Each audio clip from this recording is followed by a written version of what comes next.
दोस्तों, फरवरी 1513 फ्लोरेंस का सबसे अंधेरा तहखाना डंजन एक आदमी को रस्सी से बांधकर छत यानी कि सीलिंग से लटकाया गया है। उसको सीधा नहीं लटकाया गया, उसके हाथ पीठ के पीछे बांधे गए हैं और फिर उसे हवा में खींचा गया है। इसे स्ट्रेपैडो कहते हैं। ये टॉर्चर इतना दर्दनाक होता है कि इंसान के कंधे यानी शोल्डर्स अपनी जगह से उखड़ जाते हैं। वो आदमी चीख रहा है, लेकिन वो टूट नहीं रहा। जल्लाद उससे पूछता है, बताओ, मेडिसी परिवार को मारने की साजिश में तुम्हारा क्या रोल था? वो आदमी दर्द से तड़पते हुए भी कहता है, मैं बेगुनाह हूं, मैं सेवक हूं, गद्दार नहीं। उसने 6 झटके बर्दाश्त किए। आमतौर पर लोग 2 झटकों में सब कुछ बक देते हैं। ये आदमी कौन है? दुनिया इसे शैतान कहती है। दुनिया कहती है कि इसने डिक्टेटर बनने की किताब लिखी। लोग कहते हैं कि हिटलर, स्टालिन और मुसोलिनी इसके स्टूडेंट्स थे। शेक्सपियर ने इसे द मर्डरस मैकियावेल कहा। लेकिन यह आदमी कोई राजा नहीं था, ये कोई जनरल नहीं था, ये कोई अमीर आदमी भी नहीं था। ये एक फेल्ड ब्यूरोक्रेट था, एक टूटा हुआ आदमी था जो 43 साल की उम्र में अपनी नौकरी, अपनी इज्जत और अपना शहर खो चुका था। जलाने के लिए लकड़ी नहीं थी, पहनने के लिए ढंग के कपड़े नहीं थे, और इसी गरीबी और एग्जाइल में, मिट्टी के तेल की रोशनी में, इसने एक ऐसी छोटी सी किताब लिखी जिसने पिछले 500 सालों से दुनिया की नींव हिला रखी है। उस आदमी का नाम था निकोलो मैकियावेली, और वो किताब थी द प्रिंस यानी इल प्रिंसिपे। आज हम the Prince, discourses on Levi और द आर्ट ऑफ वॉर के जरिए उस दिमाग को डिकोड करेंगे जिसने पहली बार दुनिया को बताया कि अच्छा होना और अच्छा लीडर होना दो अलग बातें हैं। हम उस गलतफहमी को दूर करेंगे जो सदियों से चली आ रही है। मैकियावेली ने ये नहीं कहा कि बुरे बनो। मैकियावेली ने बस ये दिखाया कि दुनिया कैसे काम करती है, ना कि कैसे काम करनी चाहिए। स्वागत है the real game of thrones में। The world of Florence, art, poison and daggers. Machiavelli को समझने के लिए हमें उसके वक्त को समझना होगा। इमेजिन कीजिए 15th सेंचुरी का इटली। ये आज का इटली नहीं था, ये छोटे छोटे टुकड़ों में बटा हुआ था। फ्लोरेंस, जहां बैंकर्स यानी मेडिसी राज करते थे। रोम, जहां पोप, जो अक्सर करप्ट होते थे, राज करते थे। वेनिस, जो एक व्यापारियों का देश था। मिलान, जहां मर्सनरीज यानी भाड़े के सैनिक राज करते थे। ये सब आपस में लड़ते रहते थे। कभी फ्रांस हमला करता, कभी स्पेन। फ्लोरेंस शहर जहां मैकियावेली पैदा हुआ 1569 में, वो दुनिया का सबसे खूबसूरत शहर था। माइकल एंजेलो और डाविंची वहां सड़कों पर घूमते थे। लेकिन सुंदरता के पीछे फ्लोरेंस एक स्नेक पिट था, सांपों का बिल। आप सुबह किसके साथ चाय पी रहे हैं, वही शाम को आपके खाने में जहर मिला सकता है। मैकियावेली का परिवार पुराना था, लेकिन गरीब था। इसका मतलब मैकियावेली के पास पावर में आने का सिर्फ एक रास्ता था, अपना दिमाग। वो हैंडसम नहीं था, वो अमीर नहीं था, लेकिन उसके पास ऑब्जर्वेशनल पावर थी। वो लोगों को स्कैन कर लेता था। उसकी जिंदगी का पहला बड़ा लेसन तब मिला जब वो 29 साल का था। फ्लोरेंस में एक साधु यानी मंक का राज था, जिरोलामो सेवोनारोला। सेवोनारोला कहता था, पैसा पाप है, आर्ट पाप है, भगवान से डरो। उसने फ्लोरेंस को एक रिलीजियस स्टेट बना दिया था। लोग उससे डरते थे, लेकिन सेवोनारोला के पास क्या नहीं था? आर्मी यानी फौज। उसके पास सिर्फ शब्द थे, वोरिड्स। मैकियावेली ने अपनी आंखों से देखा कि जब पोप ने सवोनारोला को एक्स कम्युनिकेट यानी धर्म से निकाल दिया, तो वही भीड़ जो कल तक उसके पैर चूथी थी, आज उसे मारने आ गई। 23 में 1598 पियाजा दिला सीनियोरिटी में सेवोनारोला को जिंदा जला दिया गया। मैकियावेली भीड़ में खड़ा ये देख रहा था। उस दिन उसने अपनी डायरी में, जो बाद में द प्रिंस का चैप्टर 6 बना, एक लाइन लिखी जो हिस्ट्री का सबसे कड़वा सच है। All armed profits have succeeded, all unarmoured profits have failed. यानी जिनके पास हथियार थे वो जीत गए, जिनके पास सिर्फ बातें थी वो बर्बाद हो गए। ये था लेसन नंबर 1। पावर के बिना मोरालिटी कमजोर है। The rise of the diplomat, a spy in disguise. Savonarola के मरने के बाद फ्लोरेंस में रिपब्लिक वापस आई। मेडिसी परिवार को शहर से निकाल दिया गया था। मैकियावेली को एक सरकारी नौकरी मिली। Position second chancellor of the republic of Florence. काम फॉरेन अफेयर्स और डिफेंस। दोस्तों, ये कोई डेस्क जॉब नहीं थी, ये एक हाई स्टेक्स पोकर गेम था। फ्लोरेंस के पास अपनी आर्मी नहीं थी, वो पैसे देकर मर्सिनरीज यानी कॉन्डेक्टिएरी को लड़वाती थी। मैकियावेली का काम था दूसरे राजाओं के पास जाना, उनकी जासूसी करना और फ्लोरेंस को बचाना। अगले 14 साल तक मैकियावेली घोड़े की काठी यानी सैडल पर रहा। उसने फ्रेंच किंग लुई 12 के दरबार में वक्त बिताया। वहां उसने देखा कि पॉलिटिक्स में कमजोर की कोई सुनवाई नहीं होती। जब मैकियावेली ने फ्रेंच कार्डिनल से कहा कि हम फ्लोरेंस वाले न्यूट्रल रहना चाहते हैं, तो फ्रेंच कार्डिनल ने हंसकर कहा, तुम इटालियंस को पॉलिटिक्स नहीं आती, तुम न्यूट्रल रहना चाहते हो, इसका मतलब तुम दोनों तरफ से पिटोगे। मैकियावेली ने यह बात गांठ बांधी, न्यूट्रैलिटी इज सुइसाइड। लेकिन उसकी जिंदगी का सबसे बड़ा टर्निंग पॉइंट तब आया जब वो एक ऐसे आदमी से मिला जो द प्रिंस का असली हीरो बनने वाला था। एक ऐसा आदमी जो शैतान का दूसरा रूप था, लेकिन जिसका दिमाग कंप्यूटर से तेज चलता था। चेज़रे बोर्जिया, मीटिंग द मॉन्स्टर। दोस्तों, चेज़रे बोर्जिया पोप अलेक्जेंडर सिक्स का बेटा था। हाँ, पोप का बेटा, जो उस जमाने के करप्शन का सबूत था। चेज़रे बोर्जिया हैंडसम था, क्रूअल था और बेहद एम्बिशियस था। उसका मकसद था पूरे इटली को जीतकर अपना एम्पायर बनाना। लोग उसके नाम से कांपते थे। 1502 में फ्लोरेंस ने मैकियावेली को चेज़रे बोर्जिया के कैंप में भेजा, जासूसी करने के लिए। मैकियावेली डर रहा था। उसे लगा बोर्जिया उसे मार देगा। लेकिन जब मैकियावेली वहां पहुंचा तो वो बोर्जिया से प्यार करने लगा। क्यों? क्योंकि बोर्जिया परफेक्ट लीडर था मैकियावेली के हिसाब से। एक घटना सुनिए जो द प्रिंस के चैप्टर 7 का बेस बनी। बोर्जिया ने रोमाग्ना रीजन को जीता था। वहां बहुत क्राइम था, चोरी डकैती थी।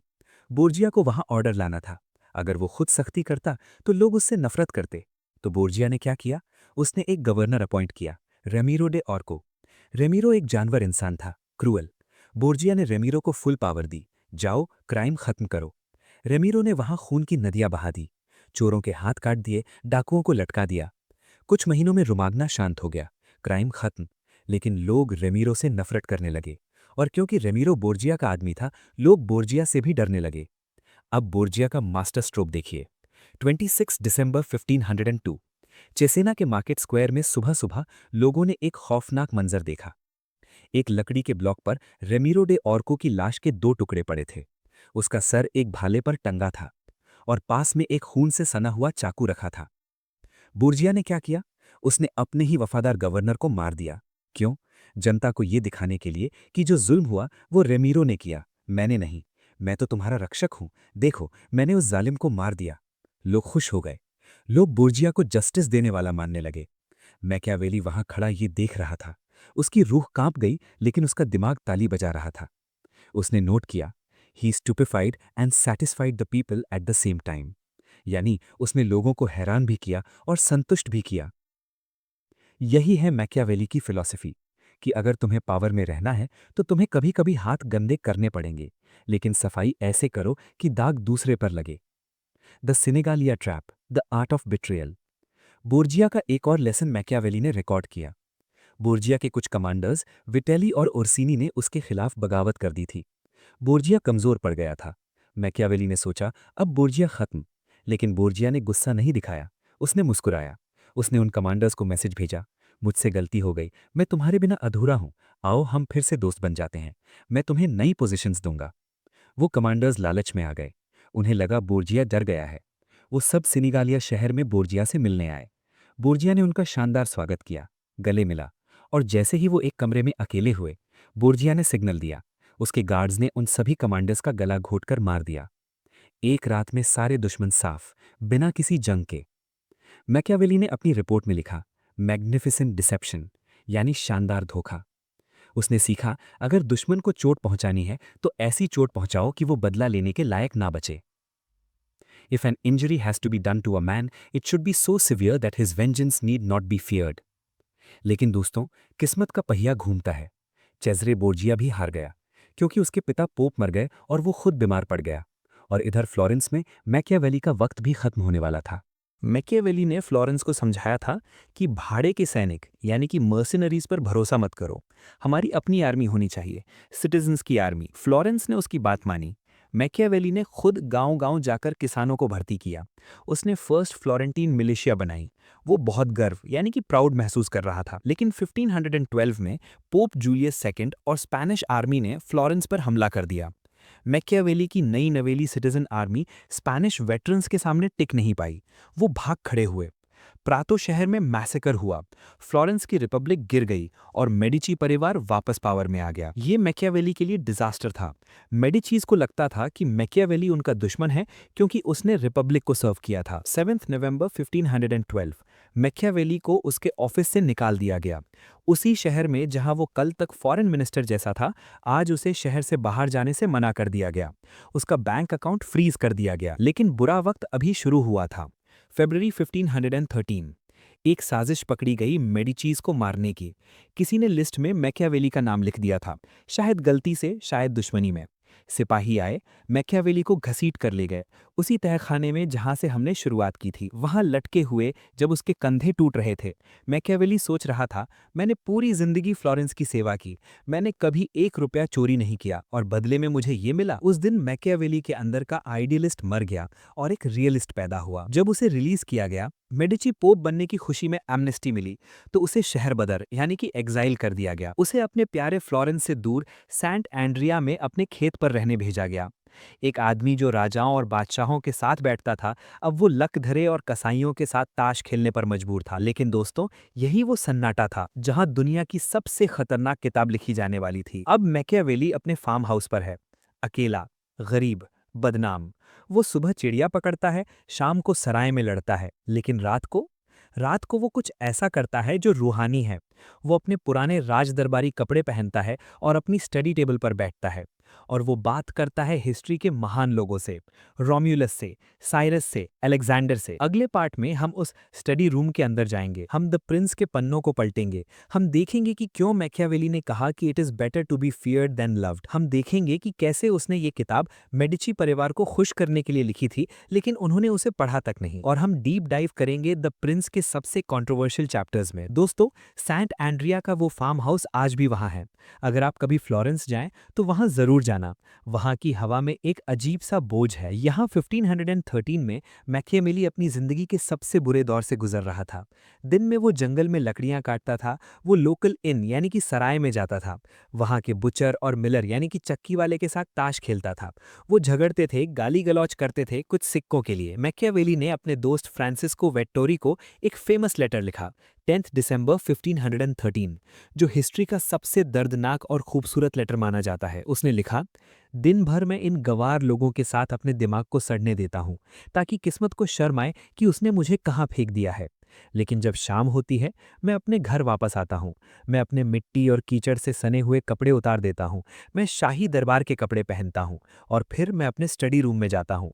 वहाँ मैं पुराने ज़माने के महान राजाओं यानी कि एंशिएंट्स के दरबार में दाखिल होता हूँ। वो मुझे धुतकारते नहीं हैं, वो मेरा स्वागत करते हैं। मैं उनसे पूछता हूँ कि उन्होंने वो डिसीजंस क्यों लिए, और वो मुझे जवाब देते हैं। 4 घंटे तक मुझे कोई दर्द महसूस नहीं होता, मुझे गरीबी का डर नहीं लगता, मुझे मौत का खौफ नहीं होता। मैं पूरी तरह उनमें खो जाता हूँ। इसी ट्रांस वाली समाधि वाली हालत में मैकियावेली ने एक छोटी सी किताब लिखी। शुरू में उसका नाम था डे प्रिंसिपैलिटीज यानी कि अबाउट प्रिंसिपैलिटीज। बाद में दुनिया ने इसे जाना the prince, the world's most dangerous job application. लोग सोचते हैं कि द प्रिंस एक फिलोसॉफिकल किताब है। गलत, ये एक जॉब एप्लीकेशन थी। मैकियावेली बेरोजगार था, उसे पैसे चाहिए थे, उसे वापस फ्लोरेंस जाना था, उसे वापस पावर चाहिए थी। तो उसने ये किताब लॉरेंजो डे मेडिची यानी कि मेडिची परिवार के नए रूलर को डेडिकेट की। उसने सोचा कि अगर मैं लॉरेंजो को ये दिखा सकूं कि मैं राजनीति को कितने अच्छे से समझता हूं, तो शायद वो मुझे वापस नौकरी पर रख ले। ये किताब सत्ता कैसे चलाएं, हाउ टू रूल का एक मैनुअल थी। लेकिन किस्मत का मजाक देखिए, जब मैकियावेली ये किताब लेकर लॉरेंजो के पास गया तो लॉरेंजो अपने कुत्तों के साथ खेल रहा था। लॉरेंजो ने किताब ली, साइड में रख दी और मैकियावेली की तरफ देखा भी नहीं। कहते हैं कि उसी दिन किसी ने लॉरेंजो को ग्रे हाउंड्स यानी कि कुत्ते गिफ्ट किए थे, और लॉरेंजो उन कुत्तों में ज्यादा इंटरेस्टेड था बजाय उस किताब के जिसने आगे चलकर दुनिया बदल दी। मैकियावेली टूटे दिल के साथ वापस अपने खेत पर आ गया। मेडिचीज ने इसे नहीं पढ़ा, लेकिन नेपोलियन ने पढ़ा, हिटलर ने पढ़ा, स्टालिन ने पढ़ा, और आज हर बड़ा सीईओ और पॉलिटिशियन इसे चुपके से पढ़ता है। आइए इस किताब के उन पन्नों को खोलते हैं जिन्होंने मोरालिटी की हत्या कर दी। The reality versus the dream, chapter 15। Machiavelli से पहले जितने भी फिलोसोफर्स थे, Plato, Aristotle, Cicero, saint Augustine, वो सब एक ही बात लिखते थे कि राजा को नेक होना चाहिए, राजा को ईमानदार होना चाहिए, राजा को भगवान से डरना चाहिए। इसे कहते थे मिरर ऑफ प्रिंसेस लिटरेचर। ये उटोपिया की बातें थी, आदर्श दुनिया की। मैकियावेली ने चैप्टर 15 में एक बम फोड़ा। उसने लिखा, मैं वो लिखूंगा जो सच है, ना कि वो जो होना चाहिए। यही मैकियावेली का सबसे बड़ा कंट्रीब्यूशन है, रियल पॉलिटिक। उसने कहा, दुनिया एक गंदी जगह है, यहाँ लोग मतलबी हैं। अगर तुम जीसस क्राइस्ट बनने की कोशिश करोगे पॉलिटिक्स में तो तुम्हें सूली पर लटका दिया जाएगा। अगर तुम्हें जीतना है तो तुम्हें बुरा बनना आना चाहिए, जब जरूरत हो। नोट कीजिए, उसने ये नहीं कहा कि हमेशा बुरे रहो। उसने कहा, learn how to not be good and use this knowledge according to necessity. The great debate, feared और लव्ड, चैप्टर 17। ये द प्रिंस का सबसे फेमस चैप्टर है। सवाल, क्या राजा के लिए क्या बेहतर है, कि लोग उससे प्यार करें या लोग उससे डरे? आइडियली दोनों होना चाहिए, लेकिन मैकियावेली कहता है कि इंसान कंट्रोल में नहीं रहते।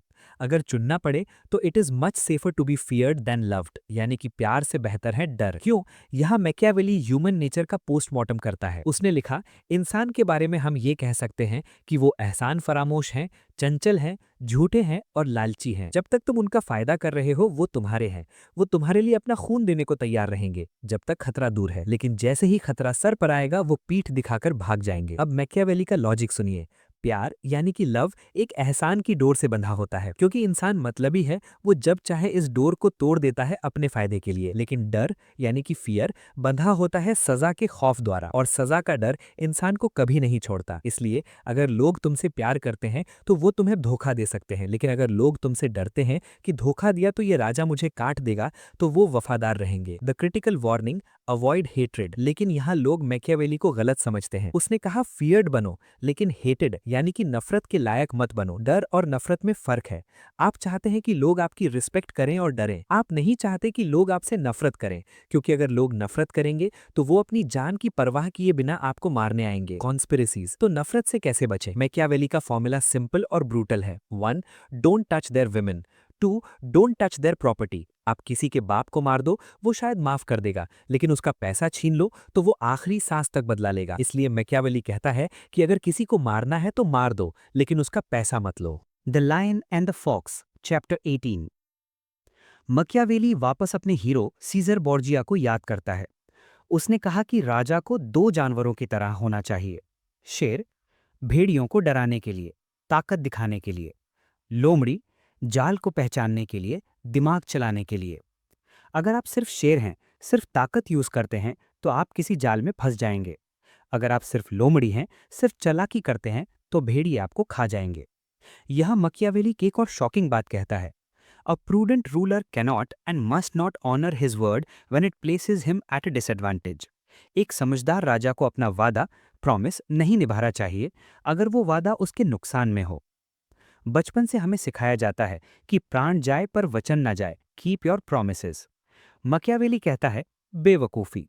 वो कहता है अगर सब लोग अच्छे होते तो ये एडवाइस गलत होती, लेकिन क्योंकि लोग बुरे हैं और वो अपना वादा नहीं निभाएंगे तो तुम क्यों निभाओ। राजा को बहाना ढूंढ लेना चाहिए वादा तोड़ने का। उसने कहा, जो राजा लोमड़ी बनना जानता है, धोखा देना जानता है, वही सबसे ज्यादा सफल होता है। लेकिन राजा को यह दिखाना नहीं चाहिए कि वो झूठा है। उसे ग्रेट प्रिटेंडर होना चाहिए। उसे दिखना चाहिए कि वो रिलीजियस है, ऑनेस्ट है, काइंड है। To appear religious is more important than to be religious. धार्मिक दिखना धार्मिक होने से ज्यादा जरूरी है, क्योंकि आम जनता, द वल्गर क्राउड, सिर्फ दिखावे और रिजल्ट से जज करती है। अगर तुम जीत गए तो तुम्हारे तरीकों को सब ऑनरेबल कहेंगे। Virtu versus Fortuna, the river analogy. अब हम आते हैं मैकियावेली की फिलॉसफी के सबसे गहरे कॉन्सेप्ट पर। अगर सब कुछ किस्मत है तो हम कोशिश क्यों करें? मैकियावेली इसका जवाब देता है चैप्टर 25 में। उसने दो शब्द यूज किए, फॉर्चूना, लक, फेट, किस्मत। ये अनप्रिडिक्टेबल है, ये बाढ़ की तरह है। वर्चू, वर्च्यू नहीं, इसका मतलब गुडनेस नहीं है। इसका मतलब है skill, strength, energy, hustle. Machiavelli कहता है, मैं मानता हूं कि हमारी जिंदगी का 50% हिस्सा फॉर्चूना, किस्मत कंट्रोल करती है, लेकिन बाकी 50% वो हमारे हाथ में छोड़ देती है। उसने फॉर्चूना को एक नदी, रिवर से कंपेयर किया। जब नदी में बाढ़ आती है तो वो सब कुछ बहा ले जाती है, पेड़, घर, खेत, कोई उसे रोक नहीं सकता। लोग कहते हैं ये किस्मत थी, लेकिन मैकियावेली कहता है, हाँ, बाढ़ को नहीं रोका जा सकता, लेकिन जब मौसम अच्छा था, शांति का वक्त था, तब तुम बांध बना सकते थे। अगर तुमने पहले से तैयारी की होती, वर्चू किया होता, तो जब बाढ़ आती, फॉर्चूना आती, तो वो इतना नुकसान नहीं करती। एक कमजोर राजा किस्मत को कोसता है, एक वर्चुअस राजा किस्मत के लिए तैयार रहता है। उसने एक और कंट्रोवर्शियल लाइन लिखी, Fortuna is a woman and if you wish to keep her under you must beat and ill use her. किस्मत एक औरत की तरह है, उसे कंट्रोल करने के लिए सख्ती की जरूरत है। इस लाइन पर आज बहुत डिबेट होती है, लेकिन मकियावेली का पॉइंट ये था कि किस्मत बोल्ड, बहादुर लोगों को पसंद करती है, डरपोक लोगों को नहीं। जो रिस्क लेता है, किस्मत उसी का साथ देती है। The dream of a United Italy. किताब के आखिरी चैप्टर चैप्टर 26 में मकियावेली का टोन बदल जाता है। अब वो एनालिस्ट नहीं, एक देशभक्त पेट्रियट बन जाता है। वो लॉरेंजो डे मेडिसी से भीख मांगता है। इटली घायल है, इटली की सांसें अटक रही हैं, फॉरेनर्स, बारबेलियंस इसे लूट रहे हैं। आप इटली को बचाइए, आप इटली को यूनाइट कीजिए। यहाँ हमें पता चलता है कि मकियावेली ने ये सब बुराई सिखाने के लिए नहीं लिखा था। उसने ये सब इसलिए लिखा क्योंकि वो चाहता था कि कोई ऐसा लीडर आए जो इतना स्ट्रांग हो कि वो इटली को बचा सके, भले ही उसे क्रूएल बनना पड़े, भले ही उसे झूठ बोलना पड़े। The end justifies the means. मकसद साधन को सही ठहरा देता है। अगर रिजल्ट यूनाइटेड इटली है तो उसके लिए किया गया हर पाप पुण्य है। द प्रिंस लिखी गई, लेकिन जैसा मैंने बताया लॉरेंजो ने इसे नहीं पढ़ा। मकियावेली वहीं फार्म हाउस में पड़ा रहा। उसकी उम्मीद टूट गई थी। लेकिन एक राइटर कभी रुकता नहीं है। अगर प्रिंस काम नहीं आया तो शायद रिपब्लिक काम आएगी। अगले कुछ सालों में मकियावेली ने एक और किताब लिखी, एक ऐसी किताब जो द प्रिंस से बिल्कुल उल्टी थी। जहां द प्रिंस में उसने डिक्टेटरशिप की बात की, वहीं इस नई किताब में उसने डेमोक्रेसी और फ्रीडम की बात की। उस किताब का नाम था डिस्कॉर्सेस ऑन लिवी। पार्ट 3 में हम देखेंगे मकियावेली का दूसरा चेहरा, द रिपब्लिकन। हम देखेंगे कैसे उसने बताया कि चेक एंड बैलेंस क्यों जरूरी है, और हम एंटर करेंगे उसकी पर्सनल लाइफ में, उसके लेटर्स, उसके अफेयर्स और उसका आर्ट ऑफ वॉर। क्या मकियावेली वाकई में ईविल था या वो बस एक मिसअंडरस्टूड जीनियस था? द प्रिंस लिखी जा चुकी थी, लेकिन वो एक बंद संदूक में पड़ी थी। मकियावेली अभी भी एग्जाइल में था, लेकिन अब वो पूरी तरह से अकेला नहीं था। फ्लोरेंस के किनारे एक अमीर परिवार रुचिलाई फैमिली का बगीचा था, ऑर्ती ऑरिसेलारी। यहाँ फ्लोरेंस के यंग एरिस्टोक्रेट्स, पोएट्स और फ्यूचर लीडर्स इकट्ठा होते थे। और इनका टीचर कौन था? निकोलो मकियावेली। अगर द प्रिंस एक जॉब एप्लीकेशन थी, तो ये गार्डन सेशंस एक रेवोल्यूशन था। इन्हीं बगीचों में बैठकर मकियावेली ने अपनी दूसरी और शायद ज्यादा बड़ी किताब पढ़नी शुरू की, डिस्कॉर्सेस ऑन लिवी। लोग पूछते हैं मकियावेली असलियत में क्या था, एक डिक्टेटर का चमचा द प्रिंस या डेमोक्रेसी का लवर डिस्कॉर्सेस? जवाब है, मकियावेली एक डॉक्टर था। जब पेशेंट स्टेट आईसीयू में हो, मर रहा हो, तो उसे द प्रिंस चाहिए जो सर्जरी कर सके। लेकिन जब पेशेंट ठीक हो जाए और उसे लंबी जिंदगी जीनी हो, तो उसे रिपब्लिक, डेमोक्रेसी चाहिए। मकियावेली ने कहा, एक आदमी स्टेट बना सकता है प्रिंस, लेकिन एक आदमी स्टेट को लंबे समय तक टिका नहीं सकता। इसके लिए लोगों की जरूरत होती है। The wisdom of the crowd, Janata Janardan. Discourses में मकियावेली ने एक ऐसा विचार दिया जो उस जमाने के हिसाब से ब्लास्फेमी, पाप था। उस वक्त माना जाता था कि आम जनता, द मासेस, बेवकूफ होती है, भेड़ चाल चलती है।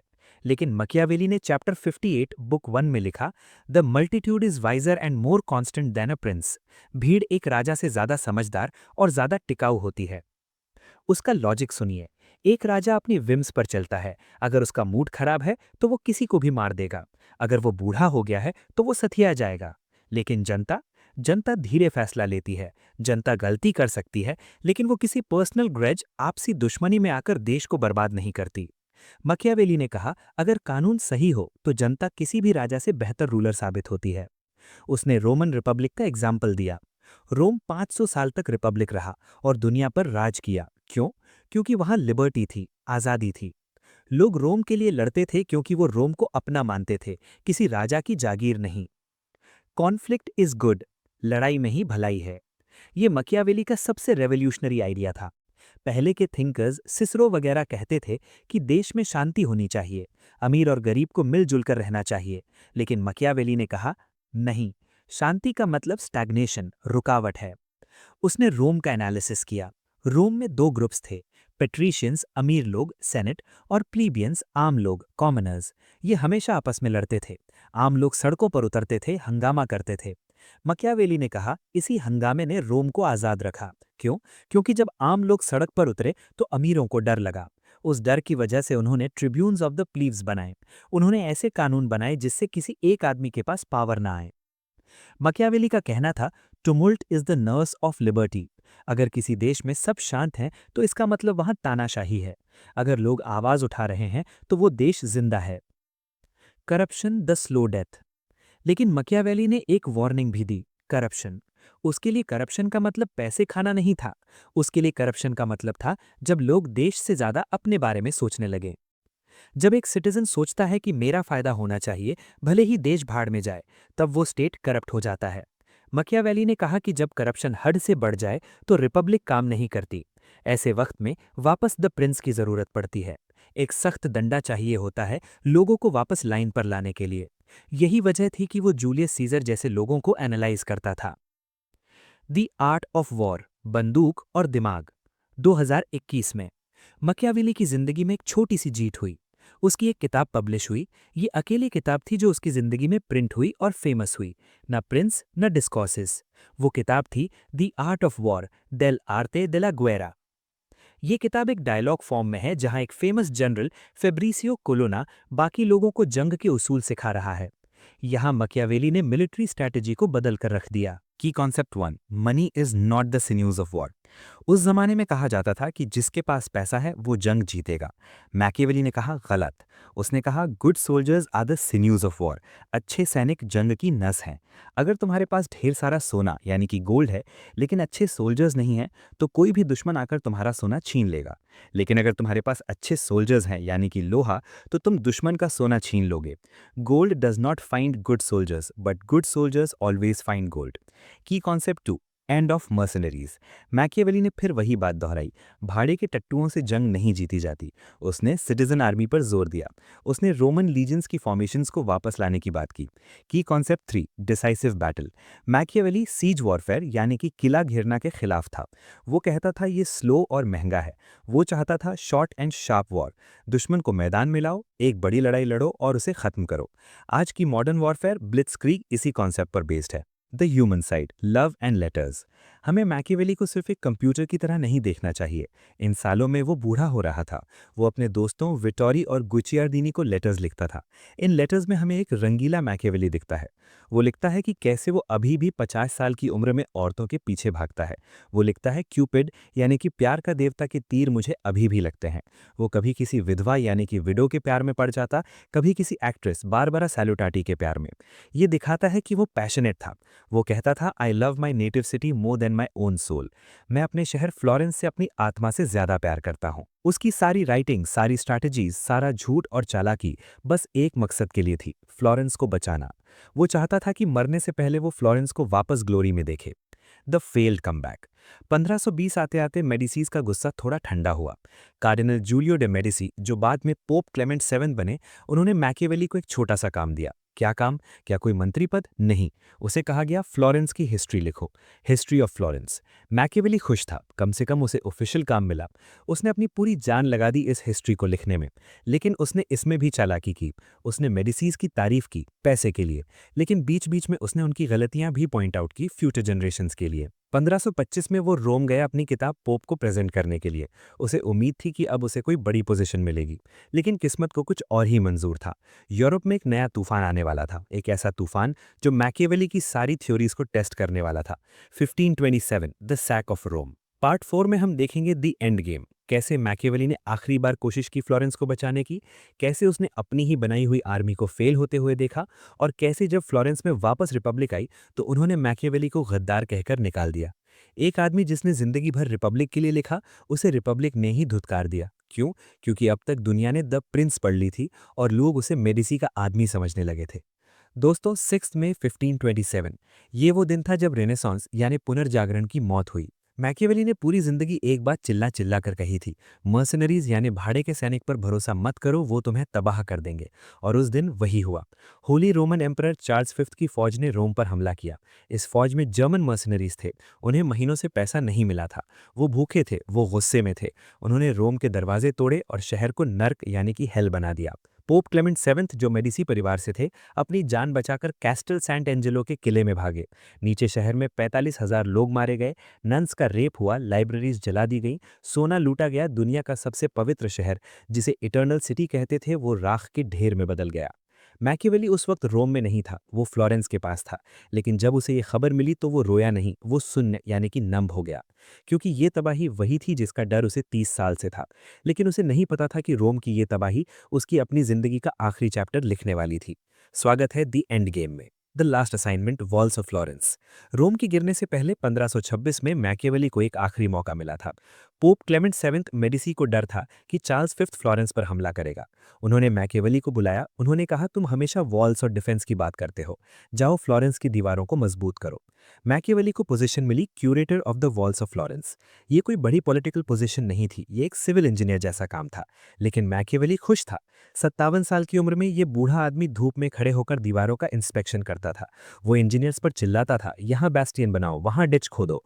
वो चाहता था कि उसका प्यारा शहर फ्लोरेंस सेफ रहे। उसने अपने दोस्त गुइचियार्दिनी को लिखा, मैं अपने दिल से कहता हूँ, मुझे अपनी जान की परवाह नहीं है, मुझे सिर्फ फ्लोरेंस की चिंता है। मैकियावेली ने एक आर्मी ऑफ द लेवेंट बनाने का प्रपोजल दिया। लेकिन पोप क्लेमेंट सेवेंथ एक कमजोर लीडर थे, बिल्कुल वैसा लीडर जिसके खिलाफ मैकियावेली ने द प्रिंस लिखी थी। पोप फैसला लेने में देर करते रहे, इनडिसाइसिव, और रिजल्ट हमने देखा, sack of Rome, the fall of the Medicis again. Rome जल रहा था, पोप कैद थे। इसका असर फ्लोरेंस पर हुआ। फ्लोरेंस के लोगों ने सोचा, मेडिसी परिवार ने हमें बर्बाद कर दिया, इनका पोप भी हार गया।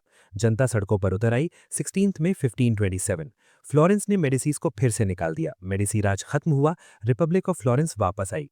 मैकियावेली के लिए ये खुशी का दिन होना चाहिए था। याद कीजिए, मैकियावेली दिल से रिपब्लिकन था। उसने डिस्कोर्सेस लिखी थी।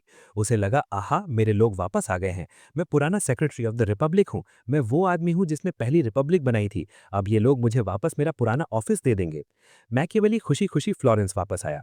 उसने नए नेताओं से मिलने की कोशिश की। उसने सोचा कि उसका एक्सपीरियंस नए रिपब्लिक के काम आएगा। लेकिन उसे ये नहीं पता था कि पिछले 10 सालों में उसकी रेपुटेशन यानी कि इज्जत का क्या हुआ है। The great rejection, the irony of fate.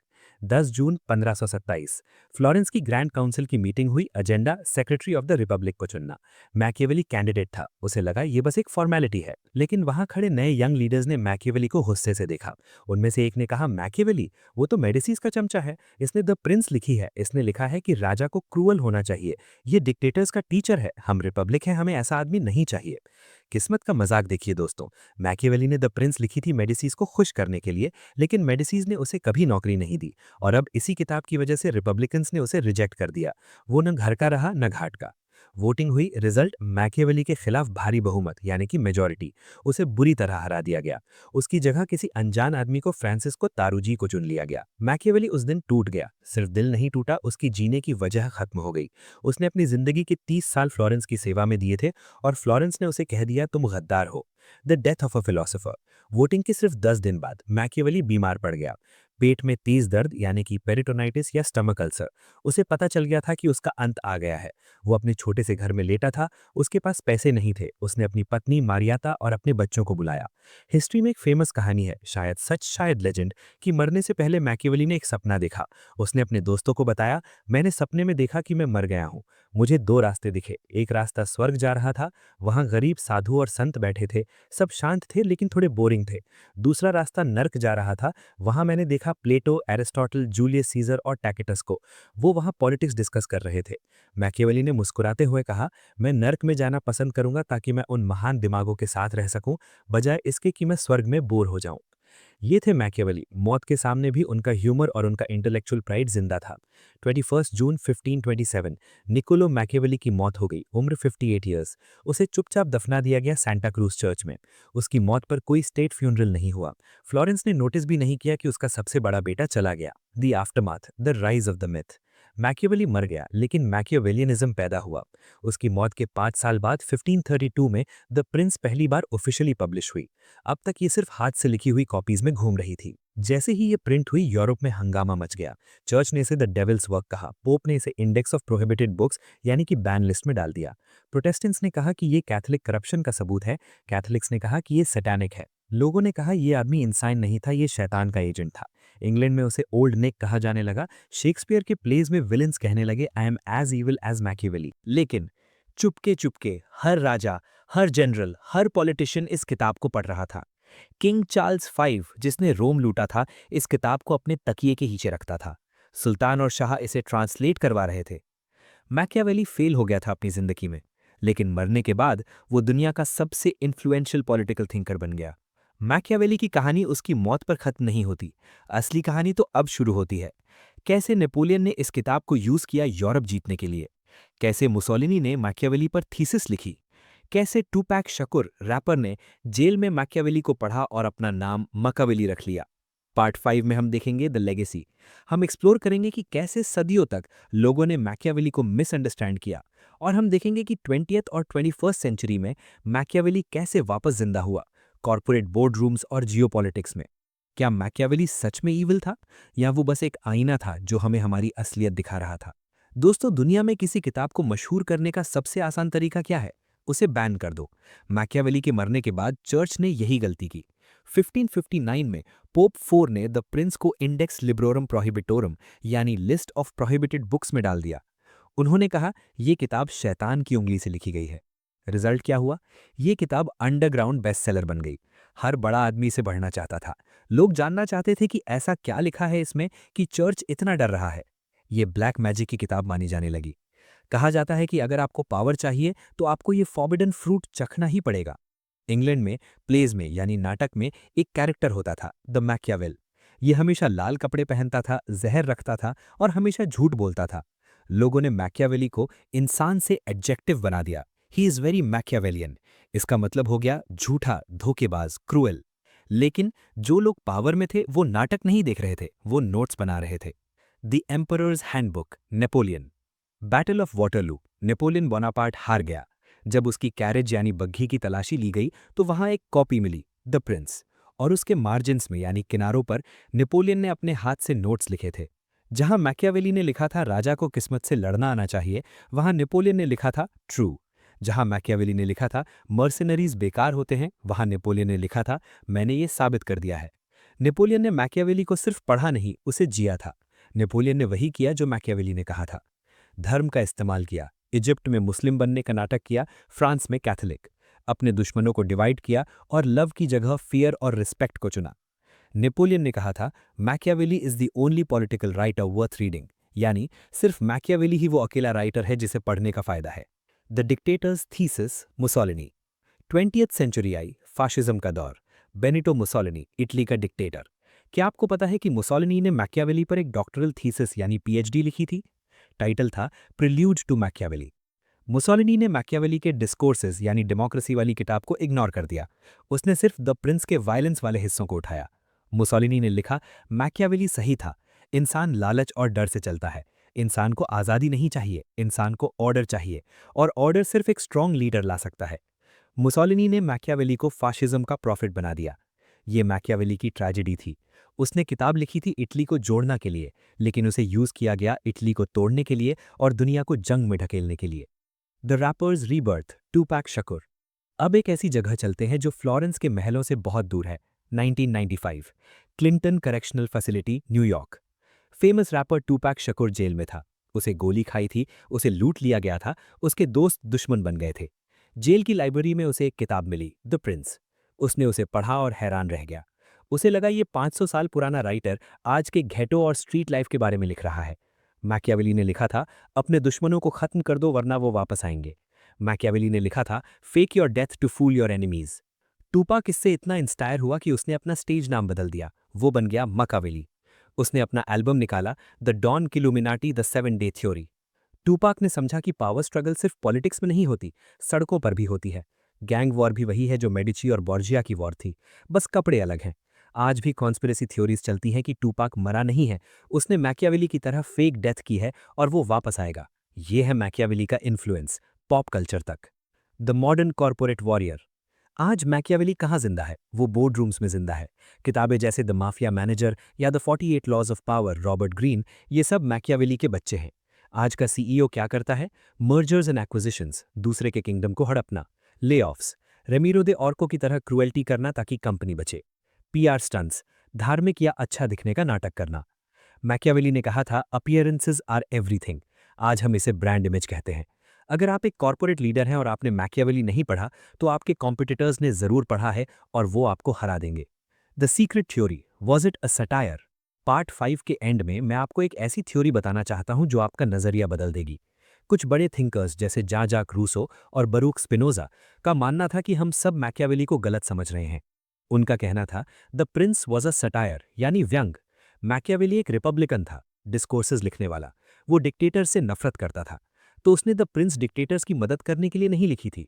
ये उसने किताब आम जनता के लिए लिखी थी, ताकि जनता पढ़ सके और समझ सके कि देखो ये राजनेता तुम्हें कैसे बेवकूफ़ बनाते हैं, देखो ये कैसे झूठ बोलते हैं।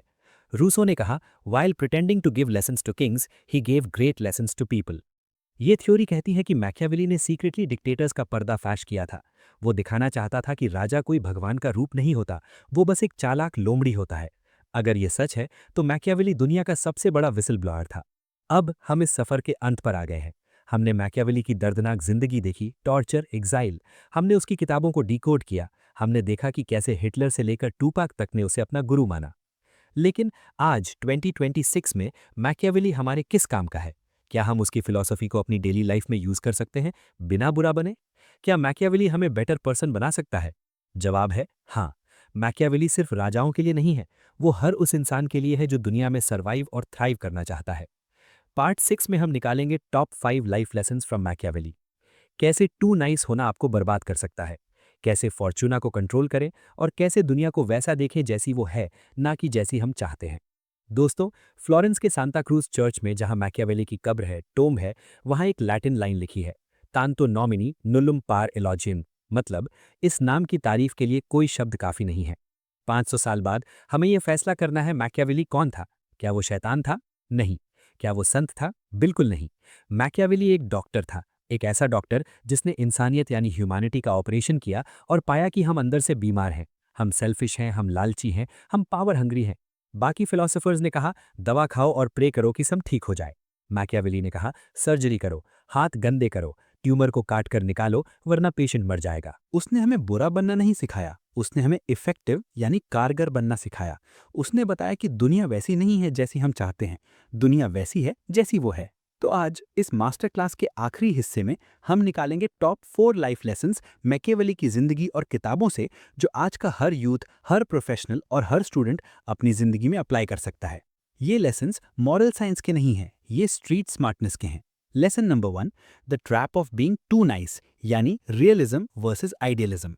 ये कॉन्सेप्ट चैप्टर नंबर 15 से लिया गया है द प्रिंस के। आज के यूथ की सबसे बड़ी प्रॉब्लम क्या है? Nice guy syndrome. हमें बचपन से सिखाया जाता है कि अच्छे बनो, सबके साथ भला करो, सच बोलो। मैकियावेली कहता है रुको। उसने लिखा, a man who wishes to make a profession of goodness in everything must necessarily come to grief among so many who are not good. यानी जो आदमी हर वक्त हर जगह अच्छा बनने की कोशिश करेगा, वो उन लोगों के बीच बर्बाद हो जाएगा जो अच्छे नहीं हैं। Application for you. Corporate world में या दोस्तों के बीच अगर आप हमेशा येस मैन रहेंगे, हमेशा झुकेंगे, हमेशा अपनी बारी का इंतजार करेंगे, तो लोग आपको कुचलकर आगे बढ़ जाएंगे। मैकियावेली ये नहीं कह रहा कि आप क्रिमिनल बन जाओ, वो कह रहा है नाइव यानी भोले मत बनो। आपको पता होना चाहिए कि सामने वाला लोमड़ी हो सकता है। अगर आप एक भेड़ की तरह एक्ट करोगे तो दुनिया का हर भेड़िया आपको खा जाएगा। इसलिए अपने दांत मत दिखाओ, लेकिन दांत रखो जरूर, ताकि लोग आपकी अच्छाई को आपकी कमजोरी ना समझें। Be good because you choose to be, not because you are too weak to be bad. Lesson number 2, be the lion and the fox, यानी अडेप्टेबिलिटी। मैकियावेली का सबसे फेमस मेटाफर। जिंदगी में दो तरह की प्रॉब्लम्स आती हैं, ट्रैप्स यानी जाल, जैसे ऑफिस पॉलिटिक्स, धोखे, स्कैम्स, कंस्पिरेसीज। वुल्व्स यानी भेड़िए, यानी खुले दुश्मन, कंपेटिटर्स, बुलीज। शेर भेड़ियों को डरा सकता है, लेकिन वो जाल में फंस जाता है।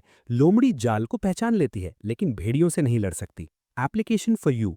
जिंदगी में अडेप्टेबल बनो। सिर्फ मेहनत यानी हार्ड वर्क से काम नहीं चलेगा, आपको स्मार्ट वर्क यानी फॉक्स मोड भी चाहिए।